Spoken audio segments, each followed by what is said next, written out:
1. When mentoring a new qmap trainee, which instructional strategy best supports adult learning principles? A. Providing long lectures without interaction. B. Encouraging self-directed practice with guided feedback. C. Requiring rote memorization of medication procedures. D. Using only standardized testing as instruction. 2. A key evaluation method for assessing qmap competency involves A. Observing medication administration in a simulated environment. B. Asking trainees to write essays on medication laws. C. Reviewing only their written test results. D. Measuring group performance instead of individuals. 3. In curriculum development for qmap training, the most effective way to ensure regulatory compliance is to A. Base content on staff preferences.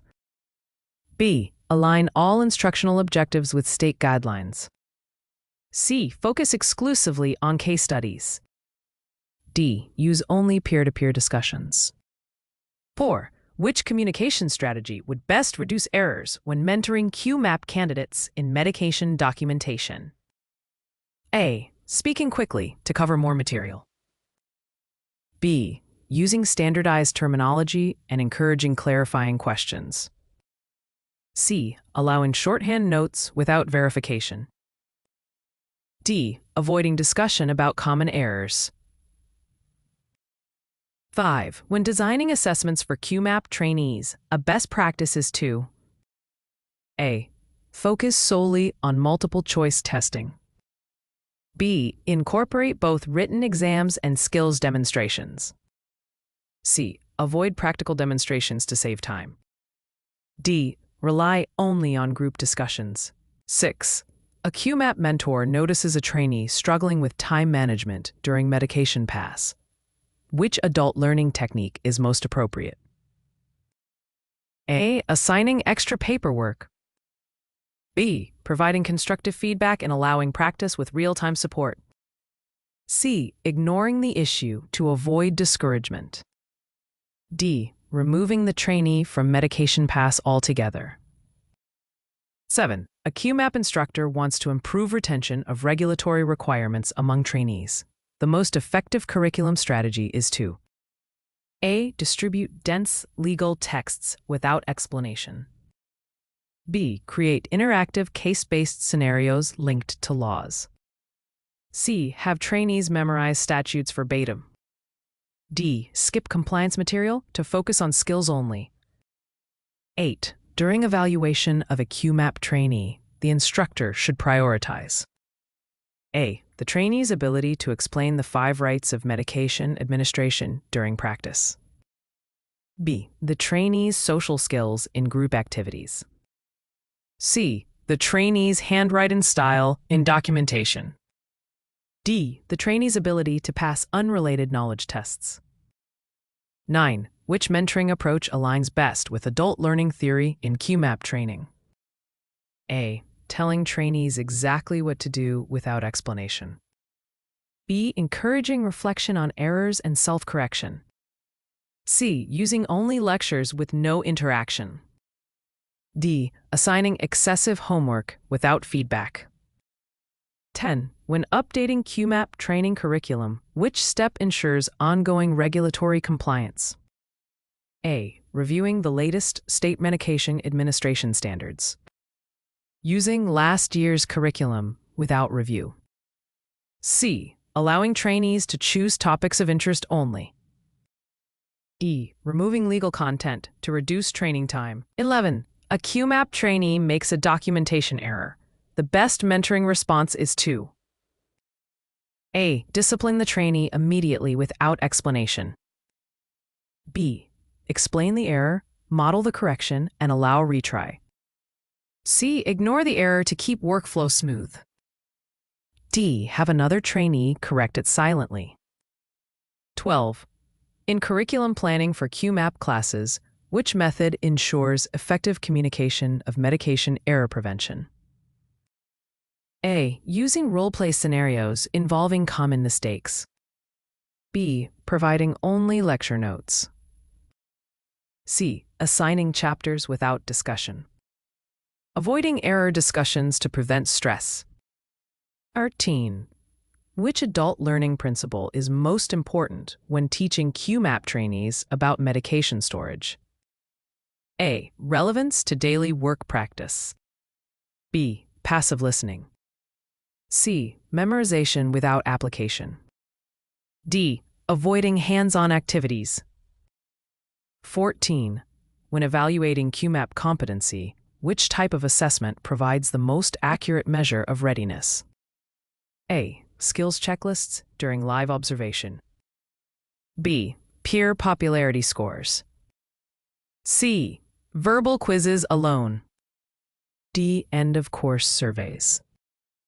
15. To encourage critical thinking in qmap training, a mentor should: A. Present trainees with complex medication scenarios to analyze. B. Avoid challenging questions to prevent frustration. C. Provide only factual recall questions. D. Limit practice to straightforward, error-free exercises. 16. A key communication skill for qmap trainers is: A. Providing clear instructions and verifying understanding. B. Using jargon to show expertise. C. Speaking without pauses to save time. D. Limiting opportunities for trainee questions.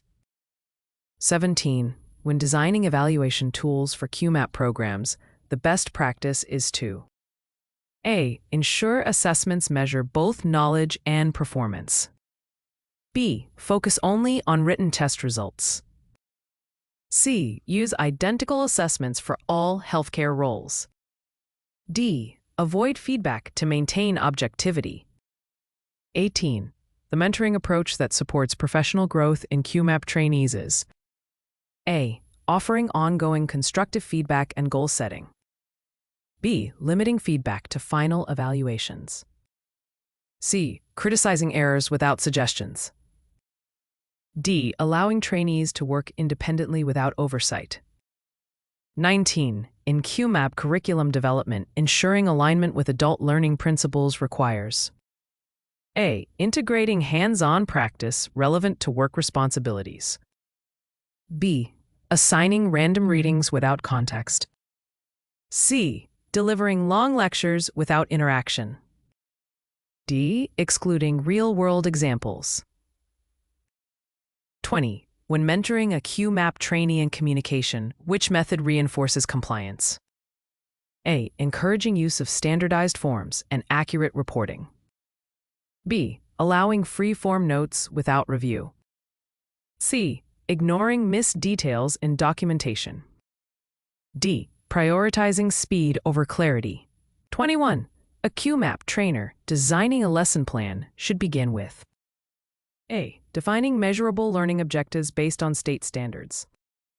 B. Writing test questions first, without reviewing regulations. C. Gathering unrelated materials to fill time. D. Allowing trainees to dictate all topics. 22. Which evaluation method best measures a qmap trainee's ability to prevent medication errors? A. Direct observation during medication administration. B. End-of-course satisfaction survey. C. Peer popularity ratings. D. Essay on general healthcare practices. 23. A qmap mentor models error reporting openly. This demonstrates: A. Transparent communication and compliance culture. E. Avoidance of accountability. C.